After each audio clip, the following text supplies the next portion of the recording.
This is Zone 1 Radio. Zone 1 Radio. Hello, I'm Steve Phillips and welcome to the first proper full-length episode of Audiobook Club, the world's only interactive audiobook review podcast. This week, we're going to be up to our elbows in This Is Going to Hurt, Secret Diaries of a Junior Doctor by Adam Kay. A note on confidentiality. To respect the privacy of those friends and colleagues who might not wish to be recognised, I have altered various personal details. To maintain patient confidentiality, I have changed clinical information that might identify any individuals, altered dates and anonymised names. Although f*** knows why, they can't threaten to strike me off anymore.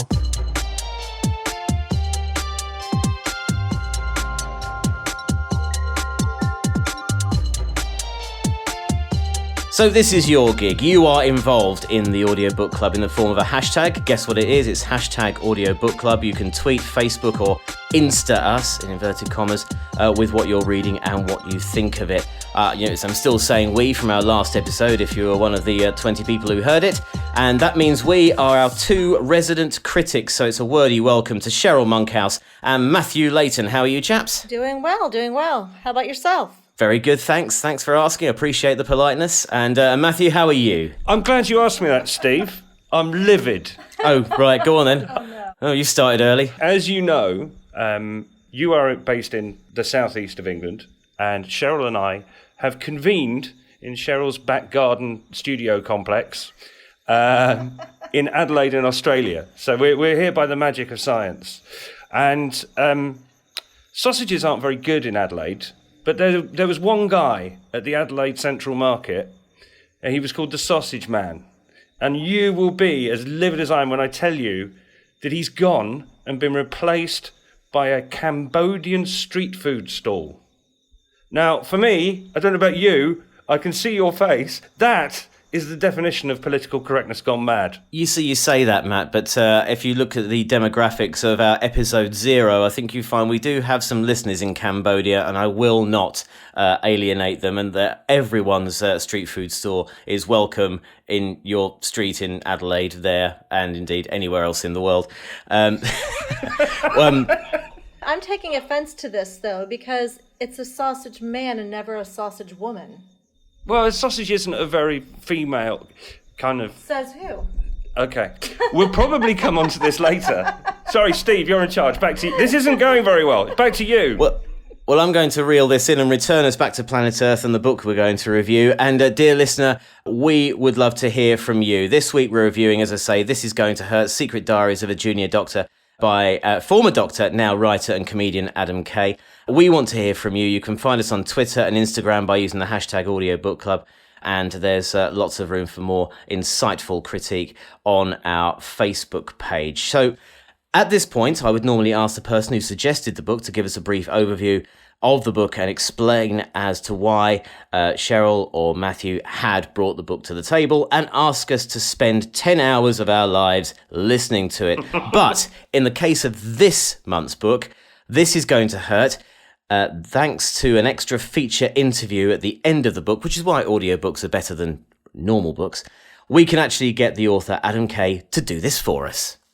So basically, my book's called This Is Going to Hurt, Secret Diaries of a Junior Doctor, and it's that. I worked as a doctor for 6 years, and eventually stopped being a doctor. But during that time, I kept a record of what I was up to. You're meant to keep a record in order that you can pass to the next stage of medicine. You have to, submit evidence of what you've done, and so you keep a log. But the frustrated writer in me at the time was just jotting down weird shit that happened. So you heaped a lot of praise on Adam Kay in a tweet, Matt, a few weeks ago. And Adam Kay got back to you after you lavished that praise and said, thanks so much. I'm really glad people have listened to the audiobook because it was a right faff, in capital letters, for a non-pro like me to record it. And he quotes what they used to say to him in the studio, which is, and can we get that line again, please, Adam? And again, and again. Close speech marks. So he really obviously appreciates people taking the time to listen to the audiobook version. So Matt, your thoughts on This Is Going to Hurt? Well, I really loved this book. I don't think that's giving anything away. I don't think that's a spoiler. So Adam, at this point, is 6 years on from resigning, handing in his papers as a doctor. And I think he was inspired to go up to the box full of papers in his spare bedroom when the UK Health Minister, Jeremy Hunt, launched a savage attack, as he puts it, on junior doctors. As you would expect from this kind of book, if you've got any mates who work in the medical field, you'll find that they have many stories of objects in orifices. And, this one doesn't let us down. Tuesday, 7th of June 2005. Assisting in theatres on the emergency list, removing a foreign object from a patient's rectum. Less than a year as a doctor, and this is the 4th object I have removed from a rectum, professionally at least. My first encounter was a handsome young Italian man who attended hospital with the majority of a toilet brush inside him, bristles first, and went home with a colostomy bag. His big Italian mother was grateful in ways that Brits never are, lavishing thanks and praise on every single member of staff she met for saving her son's life. She put her arm around the equally handsome young man who attended hospital with her son. And thank God his friend Philip was staying in the spare room at the time to call the ambulance. And also stories of how arduous and just life-destroying being a junior doctor is. And you get all that for the first 9 chapters. And then on my way over here, I had to re-listen to the end of chapter 9 and chapter 10, because that's where the book gets serious. Again, we've discussed spoilers. I don't think that we're giving away too much by saying something goes horribly wrong. And Adam feels he has to step away from the profession, and he makes a lot of quite serious political points. It turns from memoir into a political diatribe almost, I'd say, wouldn't you, Cheryl? It does. It takes a quick turn. I've spent a lot of time in various and sundry experiences with the health industry. My father ran hospitals for a while. I worked in an emergency room, sadly termed a patient pleaser. I was the person who went between the patients in the actual emergency room out to their families and would help to communicate what was happening next, or letting the patients know that their families were there, so on and so forth. So I know the gallows humor, and I understand. I also worked for a large insurance company, so I understand the sort of push and pull between it being a business and it being humanity. And this book to me was beyond on the nose. And what's fascinating even more so for me is coming from the United States and seeing how this takes place in the UK. And it may as well have been in the US. That's interesting. Do you think that him sort of, because it's such a serious subject, and the kind of stories he's telling are extremely graphic, they're compelling, they're very candid, and they actually happened. Do you think the use of, when he talks about the number of things he had to retrieve from orifices and various orifices, helped to kind of get you through the book with that kind of humour? That to me probably, I will have to say, had me rolling on the floor a few times, only because I have been sitting in a break area when a physician has come in to explain what they just had to pull out of somebody. So it's not too far off, and I have to say that the way that he describes the comprehensive experience, from not only the physical but to the odors and the bodily reactions, it's fantastic. He does an amazing job. I think there's a bit that always gets me, and I had to brace myself. The olfactory. Every time he put the word in footnote in to describe exactly what the technical term he'd used 5 seconds before was, I knew the word ectopic, but I didn't know in quite that amount of detail what it was, and now I know how to use a Von Twos, although I wouldn't necessarily leave me in the wild with one. No. He's also really good at swearing, Steve. Yes. He's really good at swearing, Steve. I'm going to play this. He's certainly, yeah. I'm going to play this clip with some swearing in it, and then we're going to talk about it. As you wish. Friday, 6th of February 2009. Patient HJ needs an emergency caesarean section for failure to progress in labour. This has not come as a surprise. When I met her on admission, she presented me with her 9-page birth plan in full colour and laminated, the whale song that would be playing on her laptop, the aromatherapy oils that would be used, an introduction to the hypnotherapy techniques she'd be employing, a request for the midwife to say surges rather than contractions. The whole thing was doomed from the start. Having a birth plan always strikes me as akin to having a what I want the weather to be plan, or a winning the lottery plan. 2 centuries of obstetricians have found no way of predicting the course of a labour, but a certain denomination of floaty-dressed mother seems to think she can manage it easily. Needless to say, HJ's birth plan has gone right up the fuck. Now, before we came to air, before we came to record this, you and I had a little concerned phone call, Steve. I haven't told you about this.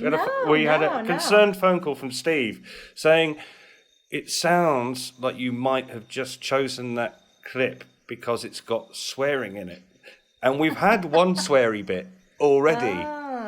Now, you see, the problem is with Steve, right? He's like proper. A massive prude. No, he's professional. He's like a proper BBC style.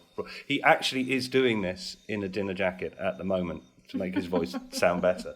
And he just cannot... National anthem coming up shortly. He cannot swear in front of a microphone. Can you, Steve? No, it's hardwired in. It's absolutely hardwired in. You cannot do it. It's physically impossible. I think I retch or something when it happens, or I come out in hives. It's not pleasant. You really don't want to be anywhere near me. No, well, and all respect to you for that. But we have to decide what we're going to do about swearing in this podcast in general. Cheryl, what do you think? I'm over here practically shitting confetti. He does swear really well, doesn't he? Yes. That is an Adam Kay quote. That is one of my favorite descriptors. His descriptors are phenomenal throughout. Our video link shows us that Steve's eyeballs have rolled into the back of his head. So, moving on, Steve, now we've discussed the swearing. Come on, you have to admit... We've got it out the system, yeah. You have to... No, I think we've got it out in the open.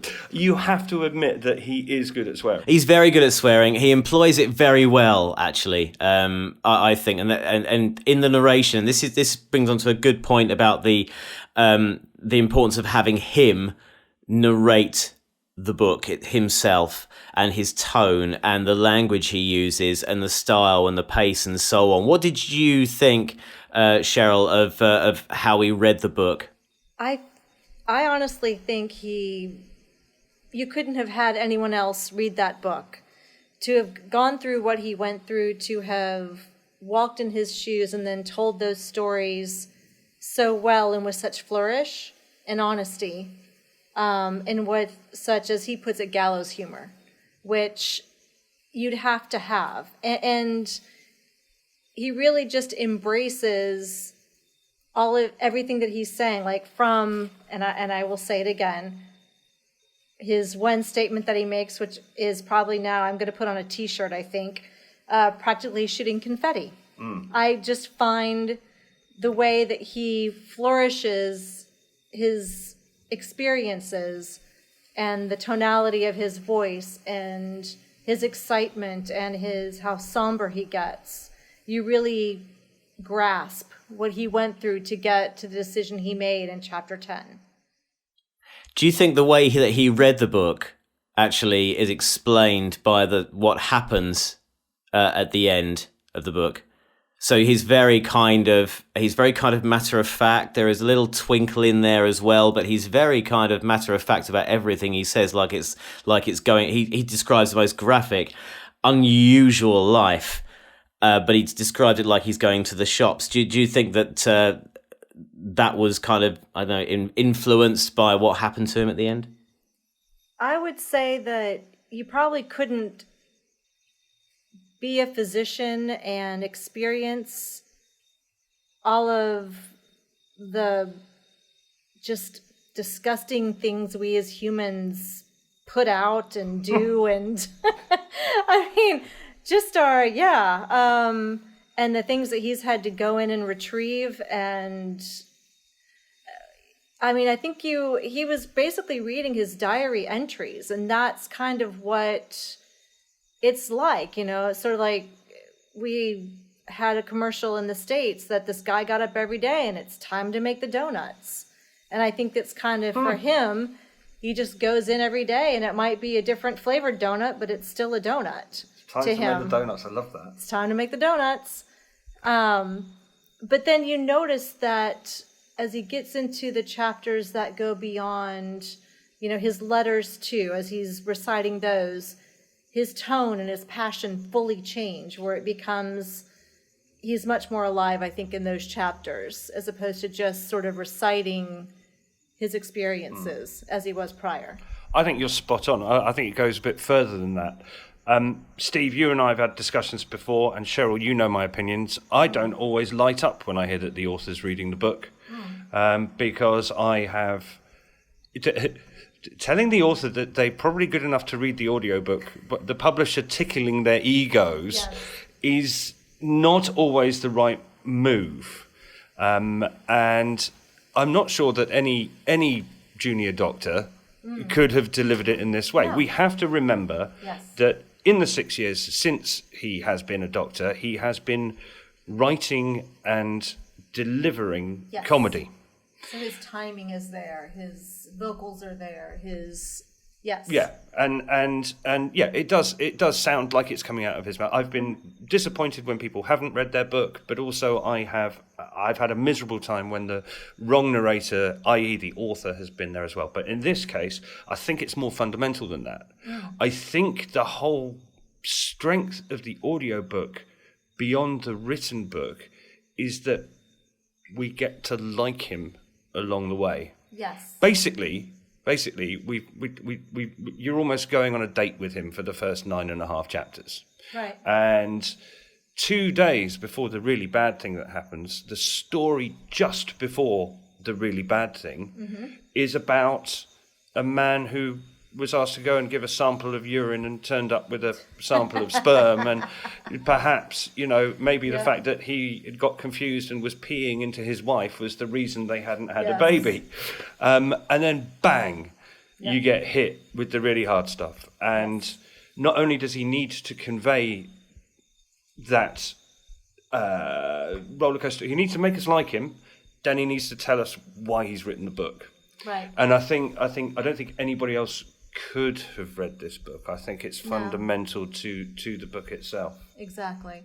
Do you think that this applies just to the whole kind of author reading the book and its authenticity and so on? Do you think this is something that kind of applies to autobiographies or factual accounts witnessed by someone when it's actually read by the person who has actually experienced that or has written about it? Because when we spoke in the last episode, Matthew, you talked about a kid's book that your kids were listening to, and the author was absolutely terrible at it. But maybe actually it's much better when the author of an autobiography or a factual account actually reads it rather than handing over to someone else. Well, look, every case is going to be different. That's the first time you and I have tried to jump for the microphone for the first time. That's going to happen a lot. And the answer is, there's a reason that some very intelligent, sciencey people get locked away in laboratories. And if they're going to read their books to me, you're going to realise why that person has been locked in a laboratory for the last 20 years. This is going to be different on a case-by-case basis. Yes. It is down to the individual performance and the context. And I think there's almost a thing of if somebody has bothered to make the audiobook, then the content's going to be quite good. But a bad narrator can ruin that. Right. And my book that I would say I absolutely love this book. It's by Penny Marshall, and it's called My Mother Was Nuts. And it's basically her autobiography, and she narrates it. But unfortunately, she has that really raspy voice. Now, Steve is a 1970s, 1980s television geek in some ways. Okay. So can you tell us who Penny Marshall is? Who, me? Oh, right. Hello? Question. The name rings a bell. No, I'm still trying to get. No. I'm still trying to get over your remark against scientists, and that's very scientist, if that's a word. In fact, it is a word. I'm scientist. All I can think of is Schlemiel Schlemazel. Laverne and Shirley. Yes, that's it. Laverne and Shirley. It was right on the tip of my tongue. I Laverne was there. DeFazio. All those classic Yeah, sitcoms. Yeah. Yep, she directed League of Their Own. I mean, amazing woman, incredible life, an incredible book. I have to say, I loved every word that I read of it, and then I thought it would be fun to try to take a listen to it, and it's Penny reading it, and Actress? Be fine, won't it? she's got that really gravelly, I've been smoking for all my life voice, and it makes I couldn't get through it listening to her read it. Yeah. So I think it all just depends on the tonality and the quality and the passion. I have very strong opinions on... Do you ever find yourself shouting? There was a thriller book I was reading recently, which was narrated by Hugh Bonneville, and it was literally the best narration of an audiobook. I went, that is an actor, right? That is an actor, and he's delivering this book. And then, in about chapter 17, he gives a list of cars and refers to a Camaro. And then the whole one single mispronunciation in the whole book had me throwing my phone against the wall. It was so.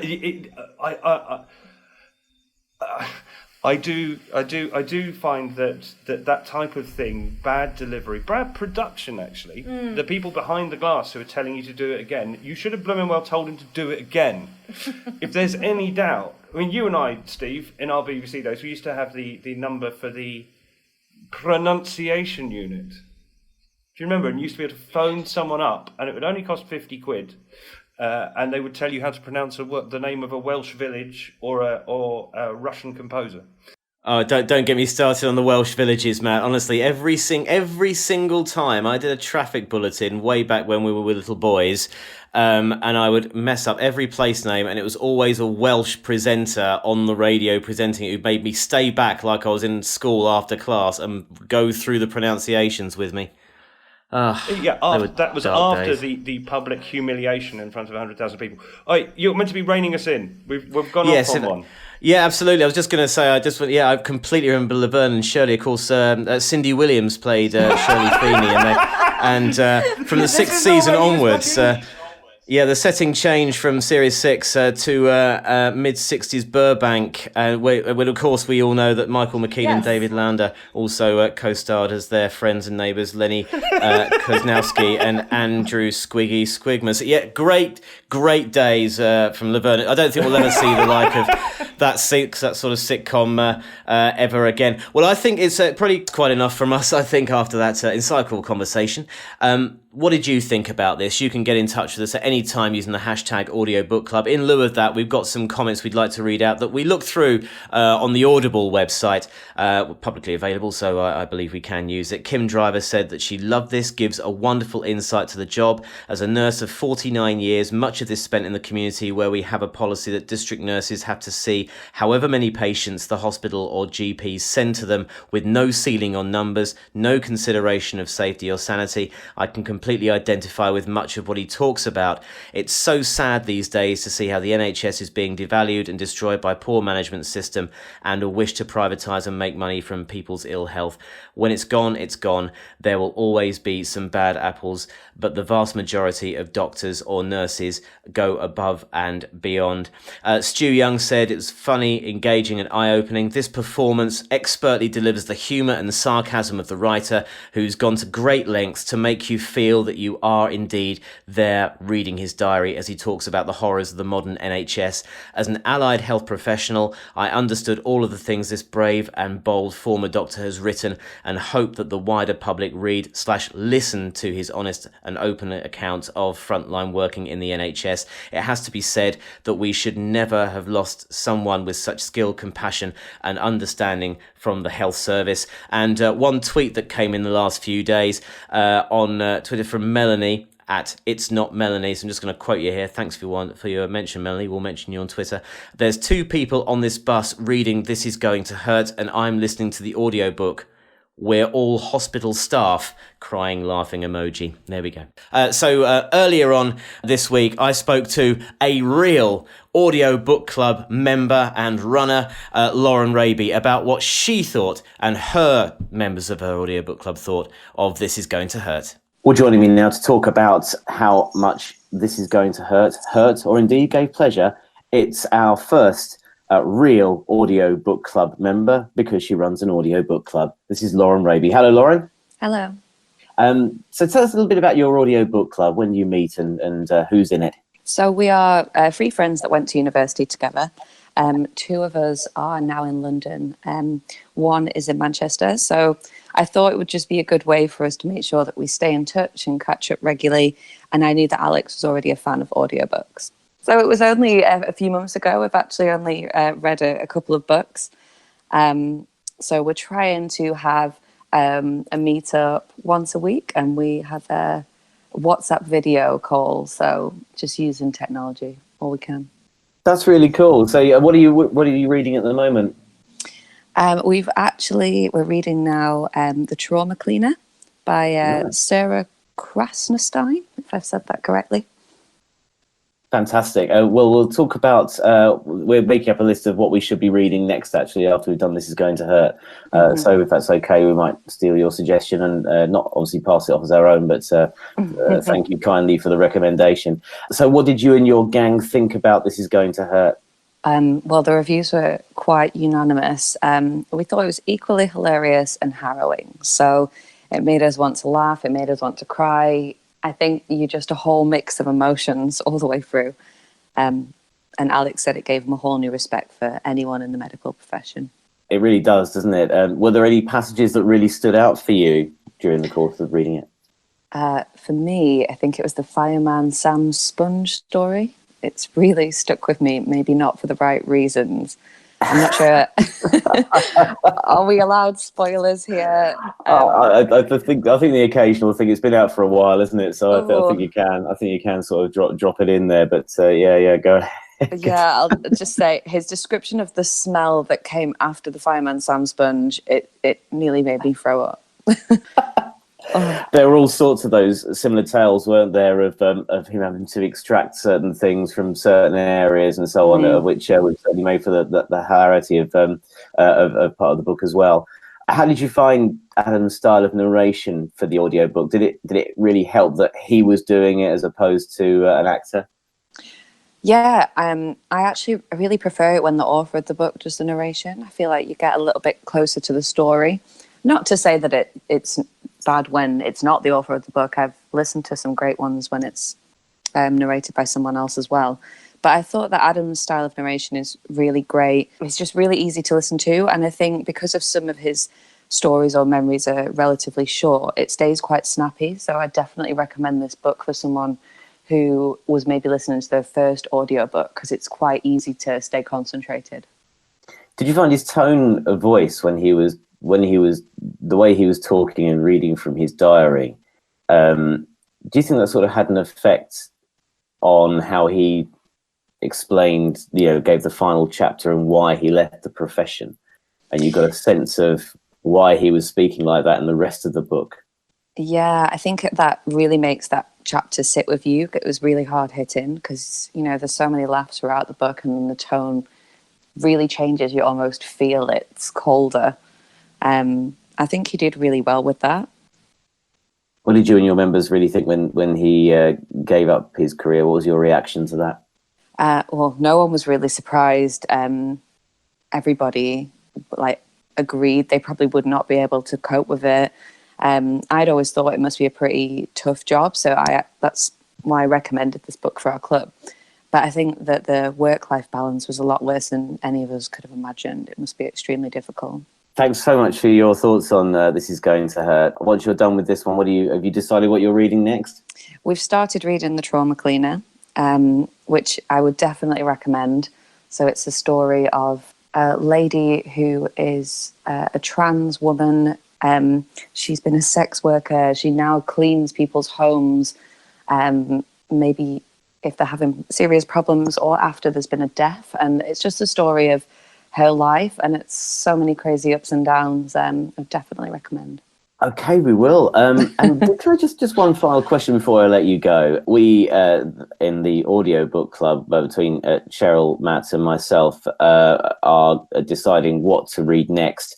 What's your preferred method without causing any sort of arguments, or my book's more important than your book? I mean, we're thinking about some sort of medieval jousting, but that may be A, a little bit too onerous to put together, and B, probably not the done thing. How do you decide? We are doing a simple taking turns. So our first book was from Alex, and we all suffered. It was tough. But yeah, simple taking turns. And blame. You can shove the blame on someone if the book is terrible. Blame really helps, actually, doesn't it? Really grease the wheels there, doesn't it? Thank you so much for your time, Lauren.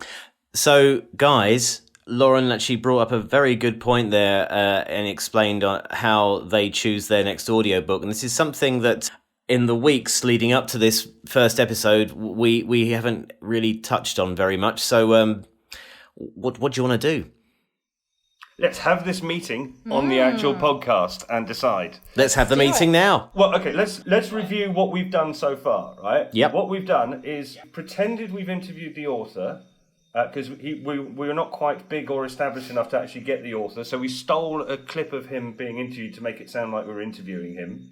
We then read out his tweet, and then we stalked someone on Twitter so we could get someone apart from ourselves to talk about it. So thus far, because we haven't had any listeners, we've had to fake it. And I think we'll have to continue to fake it until we get listeners. Yes. But I think our ultimate goal, what we're setting out to do here, Steve, is to get people to suggest books for us to read and have some sort of democratic process there. There is a thought. So right now, the Bad Blood about Theranos, and that one, they just are putting out an HBO special on that. And she is in the process of getting sentenced currently. So there's a lot of activity on that we might be able to get somebody to talk about. Well, so the interesting thing I thought was we've done something English and non-fiction this time. Yep. So we should probably do something American and fiction. Yep.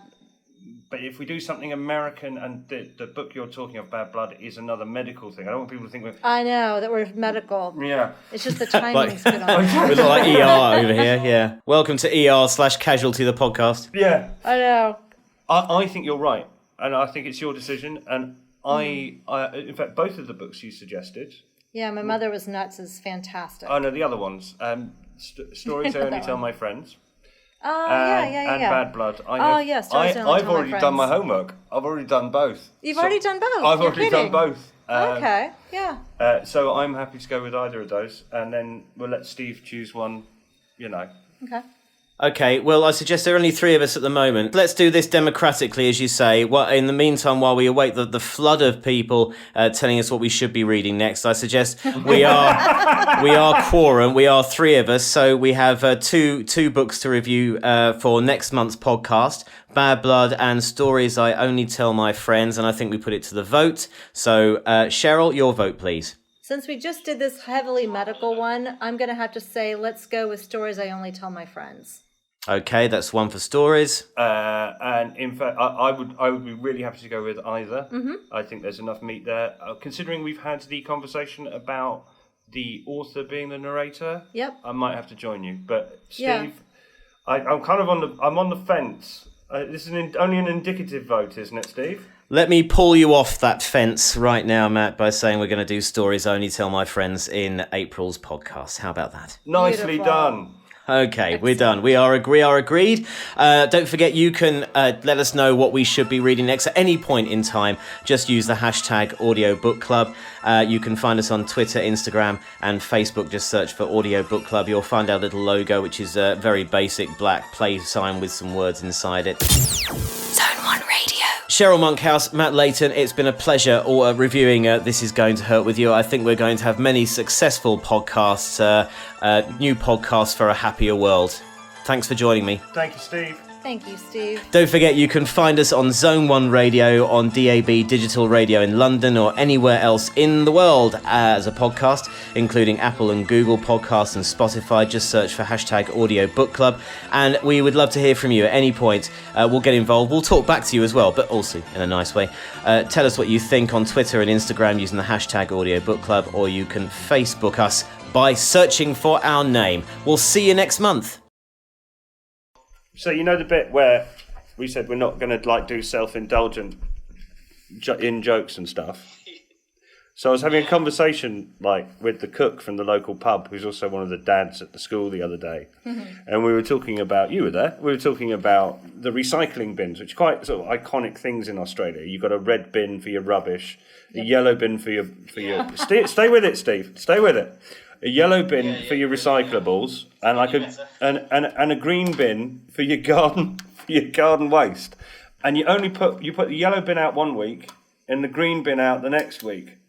And then Dean was telling us the story of how he likes to fake all the yellow because no one remembers which week it is. No. So sometimes at noon on Tuesday he puts out the wrong bin just to mess with people's heads, and then the street fills up with the wrong colour bin.